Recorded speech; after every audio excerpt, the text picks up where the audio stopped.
Gre za vprašanje vpisa pravice do gotovine v ustavo. In ja, ti viri so precej kritični do tega, kako naj bi se to izvedlo. Torej ponujajo kritičen pogled. Kaj je pa tista osrednja dilema, ki jo izpostavljajo? V bistvu se vse vrti okoli tega, kam umestiti to pravico. Ali naj bo v drugem poglavju ustave, tam kjer so, veste, temeljne človekove pravice. Ja, človekove pravice in svoboščine. Točno. Ali pa, kot je zdaj predlagano v tretjem poglavju, gospodarska in socialna razmerja. Trdijo, da ta umestitev pravzaprav odloča o sami naravi te pravice, o njeni moči, če hočete.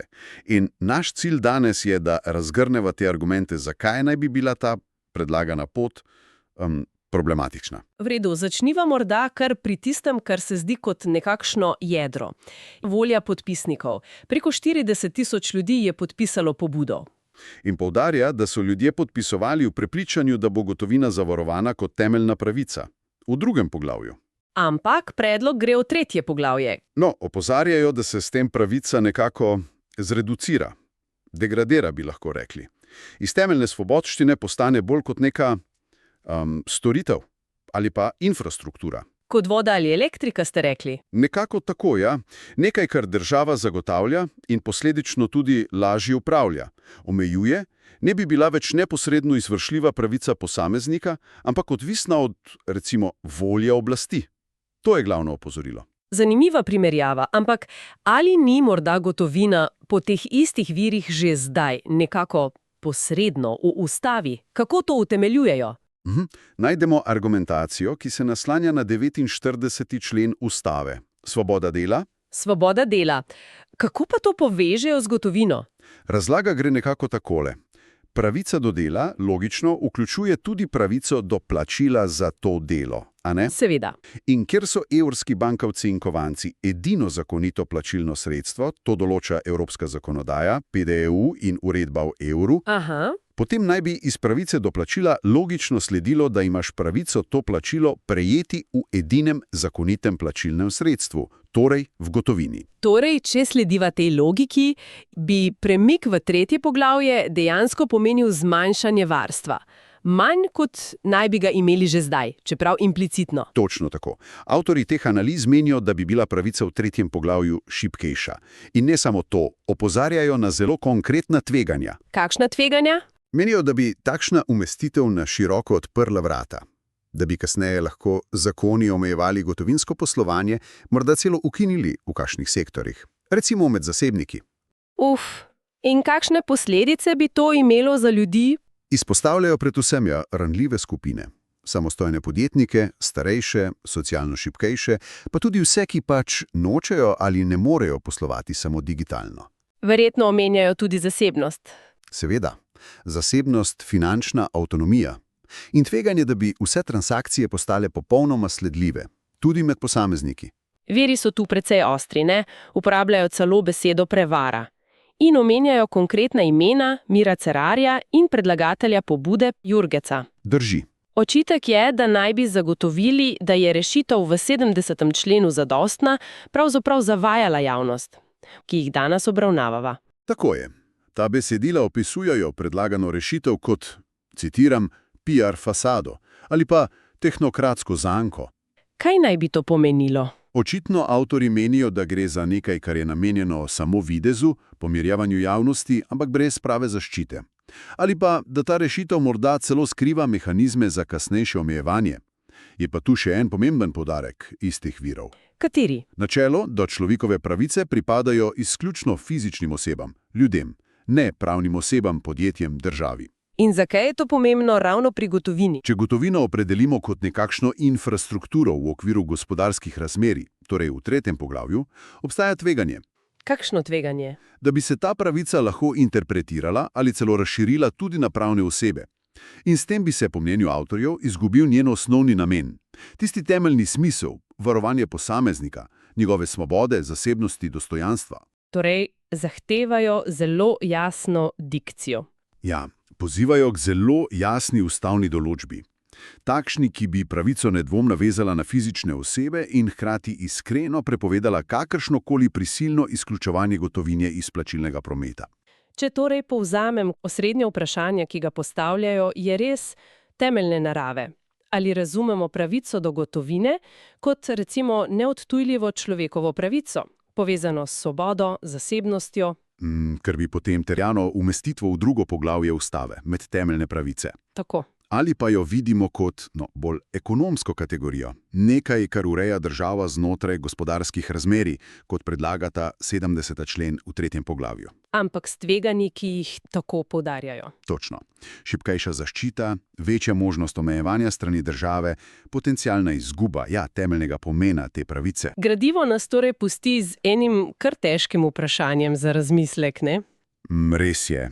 Vprašanje je, kaj pravzaprav pomeni za nas, za posameznike in za družbo kot celoto, če orodje, ki za mnoge simbolizira finančno samostojnost in zasebnost, pravno definiramo kot del državne infrastrukture, namesto kot temeljno svoboščino. Podlaga pa eno besedilo, ki zastavlja res zelo direktno vprašanja predlagateljem in poslancem. Ja, predvsem z vidika varstva osebnih podatkov, ne? In zasebnosti. Točno. In cilj je nekako raziskati pomisleke pa, pravne pasti, na katere to besedilo opozarja. Seveda. Kakšne bi bile dejanske posledice, če bi to šlo skozi? Tako. Dobro, poglejmo, kje so ključne točke. Mogoče kar pri osnovi, ne?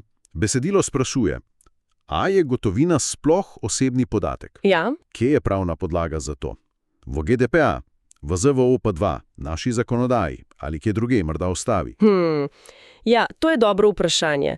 Aha. Bolj gre za to, kako lahko načini uporabe gotovine, pa sledenje, omejevanje, kako to posega v zasebnost.